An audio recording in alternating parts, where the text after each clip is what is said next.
AMD is making it easier to change your settings. TikTok looks to be going bye-bye, and if you've been bye-bye on the 9800 X3D, you're gonna say hi, because they're gonna get more. That was terrible. Let's get into the hot news, everybody. I'm your Brett host. We're gonna be going over the hottest tech news that I can find on the internet while you enjoy your breakfast this Tuesday, December 10th, 2024. Gonna start off today reminding you, next week we have our giveaway for this 9950X 4080 Super Thermal Take Tower 600 PC. You can come check it out over on our Twitch channel, twitch.tv/UFD Tech. It's going to be taking place on December 19th. Everybody can enter for free. Just head on over there. We'd love to have you there. And I'd love to have this new update to the Ryzen Master software that AMD is bringing out to Windows, because it allows you to change some settings that you would normally have to restart your PC for. You can optimize and make your PC better just by switching the Expo profile within Ryzen Master, and then you don't have to restart. This is a big deal in case you forget, like I do multiple times, to actually set your RAM speed in the BIOS. You can now do it from Windows itself. You can also obviously tune various other aspects of the CPU to make it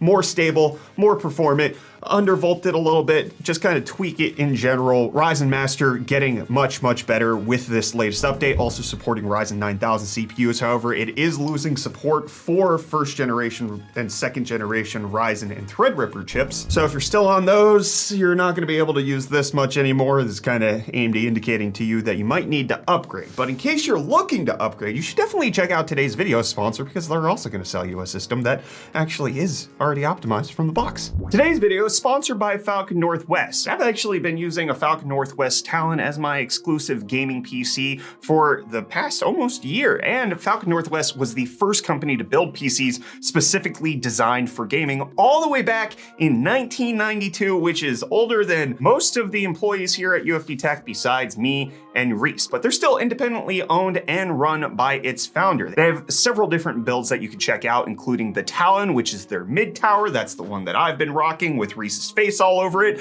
the Frag Box for a small form factor, and the smallest micro tower on the market with the Tiki. The Frag Box and the Tiki have actually been previous UFD Tech charity stream giveaways, but they're not just for gamers. They build PCs for serious business applications, content creation, and even game development. Their Threadripper workstation was just named one of PC Mag's best products of 2024, and every PC is built specific to each client's orders, down to custom artwork. We obviously have the Reece jump scare that I got when I unboxed my Talon, as well as the custom SRF liveries that we got on the Frag Box, as well as the Tiki in the past 2 years. But it's not just that they have high quality PCs that they've designed in-house, they also back up their computers with a 3-year warranty and 1 year of overnight service being standard. One of the things that I've really appreciated about Falcon Northwest is that they just are actual enthusiasts of PCs. One of the things that happened with the recent Intel instability stuff,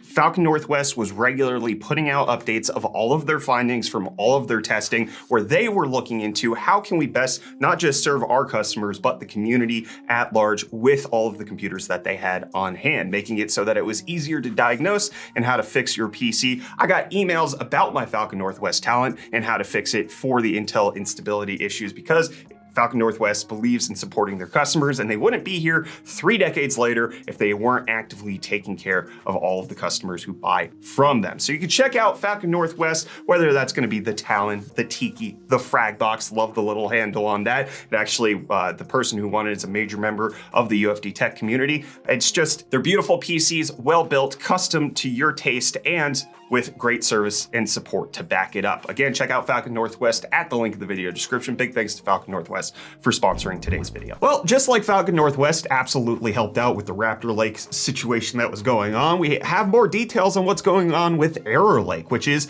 it's not performing as well as Intel wants it to, and now there's new details coming out that the 0x114 microcode might be the update that we're waiting for that could get the Ultra 9 285K up to the performance standard that Intel wants to be. Over in the ROG forums, there's details about this. It doesn't look like there's any instability here, just kind of Windows Intel weirdness going on, where there's not proper CPU communication happening. But you can be sure that once this rolls out, Falcon Northwest is going to contact you, make sure that you actually have that for your system in case you got one of their PCs, but also hopefully makes it faster. But what's happening very fast is this trade war situation that's going on between the US and China, at least allegedly, because Nvidia is now under an antitrust investigation from China for its acquisition of Mellanox, which happened years ago, almost 5 years ago at this point. That took place for roughly $7 billion, and now China's investigating them for that, allegedly, because this is kind of a tit for tat for the trade wars that are going on, the tariffs and export stuff that's happening from the US over to China.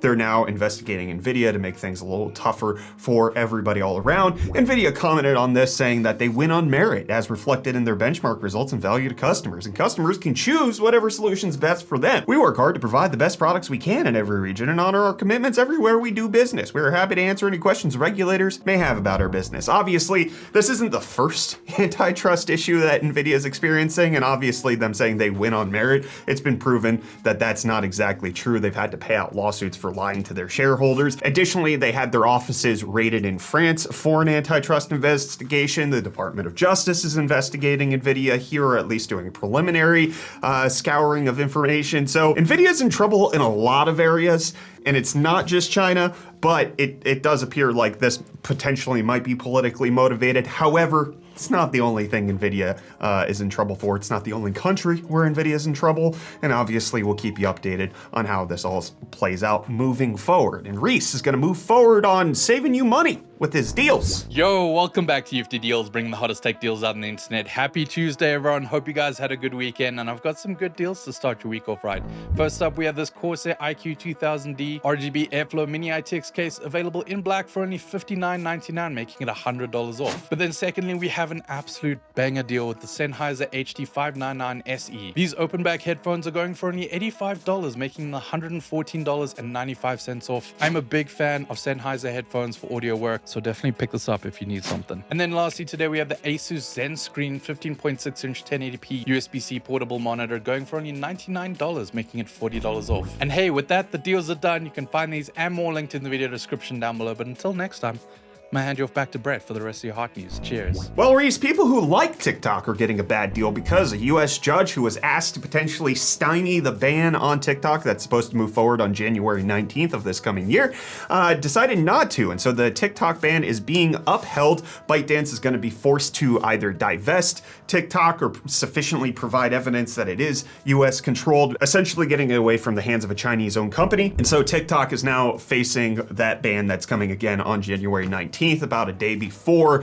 the new administration here in the United States is going to take place. So there's a lot of discussion on both sides. There's arguments that this is potentially just information limiting, a violation of the First Amendment, and making it so that it's censorship when it doesn't need to be. Obviously, there's the other side saying that this is unnecessary spyware that's being installed on people's phones. It's making it so that the Chinese government has access to tons of people's data when they necessarily shouldn't. And TikTok is saying that this is actually going to cost the US economy. It's not just an issue of privacy or data, it's also $1 billion a month in lost revenue if TikTok is banned because of things like TikTok Shop, which allows people to sell directly to customers via influencer advertising, making it so that there's a robust business there. So this could potentially impact a lot of small businesses, especially for their marketing strategies. However, on the other side of that, it likely will mean, if this does go through, greater influx to the American-owned companies such as YouTube or Instagram, which have very similar features where you're able to buy within the app. YouTube Shop exists where you can click on stuff. Instagram, you're allowed to buy on that app as well. However, there has been commentary on the idea that potentially the next administration would still want TikTok to remain in effect, especially because they might have an axe to grind against a company like Meta or potentially even Google, so keeping their competitor around could potentially keep them in check. It's a wild situation. I kind of can already pre-read the comments of what you guys are going to leave about this, saying, I don't even use TikTok, let it be banned, good. But it's, I think, a much broader discussion than just, it's not just people dancing on that platform. There's an entire ecosystem economy and real people are interacting on that app, and it's a complicated situation, and it's happening faster than I think a lot of people would like. But what's happening longer than I think a lot of people would like is Google, for whatever reason, decided that they would be the bastion of showing people how to shut down a portion of their company. They normally don't do this. The Google graveyard is filled with just portions of their company that have been disgracefully cast on the wayside. But Google Stadia has been the opposite of that. They gave full refunds to everybody who purchased their hardware and or games. And they also made it so that their controller, which was Wi-Fi only because it was supposed to connect to the remote servers, could get an update so that it could become Bluetooth compatible. But they have said that it's going to be shut down after a specific time. It was supposed to close down at 2023. You could only convert your controller up until then. Then it was supposed to be until the end of this month, end of 2024. But now Google, as they're getting close to the deadline again, is giving people yet another year. December 31st, 2025 is when you're going to be able to update your Stadia controller to be Bluetooth compatible. I'm not touching that one. It's gonna stay broken. But if your Xbox is broken, good news for you. They're partnering up with iFixit to sell parts as well as provide DIY repair guides on their website. Microsoft is committed to partnering with iFixit for various Surface laptops and tablets, but now they're expanding that out to their Microsoft Series console lineup. The Series S, the Series X, not only can you get genuine Microsoft parts for a lot of these different various aspects of the console, but they also have repair guides for the things that you might need to do, like replacing the motherboard, replacing the optical drive, the SSD, etc. It's good to see that there's more robust repair options coming out to the series consoles. And we're getting more robust benchmarks coming out about the Intel Battlemage B580 GPU. We're getting OpenCL and Vulkan workloads for this B580, and it's kind of a mixed bag, especially when you compare it to the 7600 or the 4060. And even the A580 previous generation, you can see that in OpenCL it beats the 7600 XT but loses to the 4060. In Vulkan, it beats the 4060, the 7600 XT, and comes close to the 6700 XT. And it roughly beats the previous generation A580 by 30% in Vulkan, but then also 9% in OpenCL, which isn't very good because it's a 37% price hike from the A580 in terms of how much extra you're paying for the B580 at $250. So only a 30% jump in performance isn't necessarily that great, even though it is replacing the A750 at its price point. It's replacing the A580 technically, so the gap in performance versus price, it's kind of tricky at this point. But in case you want to get a Battlemage GPU, it turns out if you pre-order them, you might get it showing up early to your doorstep because multiple people have reported that they have the B580 in their hands. Not reviewers, but people who purchased them at a retailer. The Sparkle Titan OC Battlemage GPU making it into a Redditor's hand. It actually looks gorgeous. I love this GPU design. Additionally, the ASRock Challenger making it into somebody's hands. So in case you want it early, sometimes retailers make an oopsie doopsie and you can get it into your system without official drivers early on. And if you're one of the lucky ones to order the 9800X3D early on, congratulations, you're one of the very few because these things have been plagued by stock issues. AMD not necessarily being able to keep these CPUs in stock as much as people want. It's one of the highest selling processors on Amazon, but AMD has come out with a statement to Tom's Hardware saying that they're working diligently to get as much supply to the market as soon as possible, with more being shipped every week. They expect availability to get better as shipments ramp throughout the quarter. So hopefully by the end of this year, in the next few weeks, there should be more abundant availability of the 9800X3D. It really depends on what retailer you're purchasing it from, whether or not you can even get a back order. Over in Germany, Mine Factory is still taking sales at that MSRP price point. I was able to back order my 9800X3D from B&H the day that it launched. I got it about a week and a half later. So if you've been waiting for this CPU, looking to make the upgrade this year, 9800X3D, hopefully soon you should be able to get in your system. Let me know down in the comments if you've been waiting for one, haven't been able to get it just yet. And then hopefully we get a follow-up report with you getting it very soon. But let's see what you guys reported over in the comments on Friday's episode of Hot News. We got Mike Lay saying, wait, Meg was the CEO of eBay?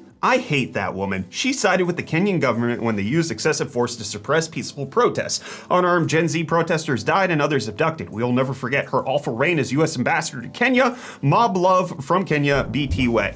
Normally, I don't touch political comments on this channel. This is not the first time I'm hearing of Meg Whitman being a bad ambassador to Kenya. Actually, I have a friend who's from Kenya, and he has multiple times told me about his disdain for Meg Whitman, which means we had a common ground, common enemy. I dislike Meg Whitman for many reasons. Yes, she was the CEO of eBay, and she was so incompetent that they had to pay her to leave. They paid her a golden parachute to get away, to stop crashing the company. Then she became the CEO of HP after they acquired Palm. And I love my Palm Pixie back in the day. The Palm Pre was a great smartphone. It essentially was the best multitasking smartphone back in the day. And then she just tanked the whole thing because she doesn't actually know how to run a company very well. And then on top of that, before Mike Bloomberg ran for president back in 2020, she ran, I think it was for governor of California. She set the record for the political campaign that cost the most money and still lost. That was before Mike Bloomberg paid, I think it was $500 million for his presidential campaign,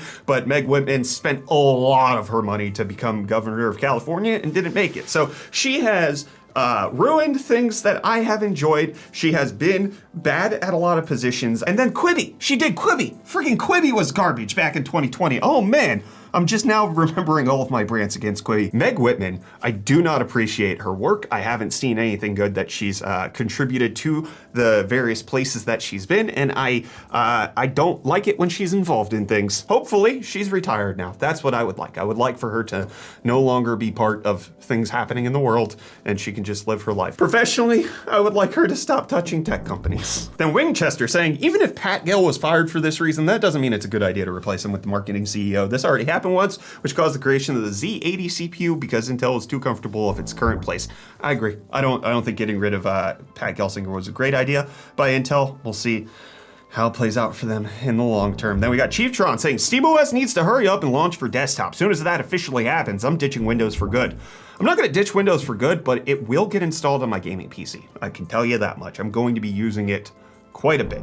And Broke Dad 1 saying, I remember a friend long ago had that procedure, then tried to bowl with our league team the day after. It didn't end well. Yeah, I have mine scheduled where I can take time off. I'm just planning on playing video games, sitting in a chair, doing nothing after my procedure. So I've read a lot of warnings. I have looked into what recovery should look like. I'm pretty good at recovering from surgery and following the advice of my doctors. When I got my tonsils taken out as an adult, I followed it to a T. You're supposed to eat scratchy food like potato chips and pretzels, hard pretzels, to scratch the scabs off. And I did that. It sucked, but I did it on time. And then my ENT doctor was like, whoa, great job recovering. Most people don't follow that advice, but I did. And then Stompy Sand saying, this is gonna be a weird comment, but thanks for bringing attention to that sponsor. I've not heard of Saley, and it seems like an absolutely perfect solution for travel. I'll be traveling for a music festival, and these options are a heck of a lot better than my carrier.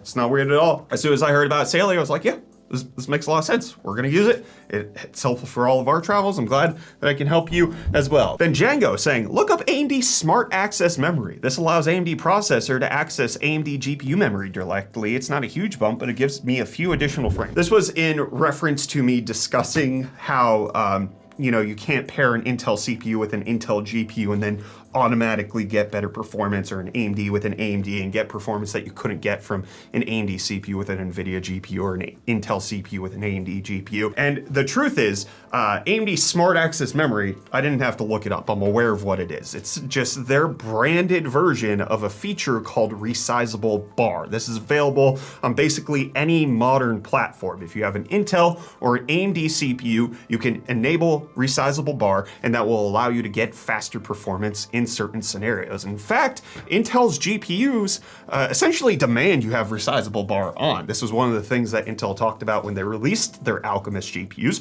Resizable bar was essentially necessary to get relevant performance on their cards. So that's not an AMD thing. If you don't have an AMD GPU with your AMD CPU, you can still turn on resizable bar in the BIOS and you're gonna get that exact same benefit. It's not manufacturer platform specific, it's platform agnostic. So AMD must have done a good job branding it, because there's people out there that think that because it's AMD with AMD, that's why it works better. But no, this is a feature that's available across the platforms. And I'm not available to you right now anymore. Not on this platform, because I'm done with odd news. See you tomorrow, I guess.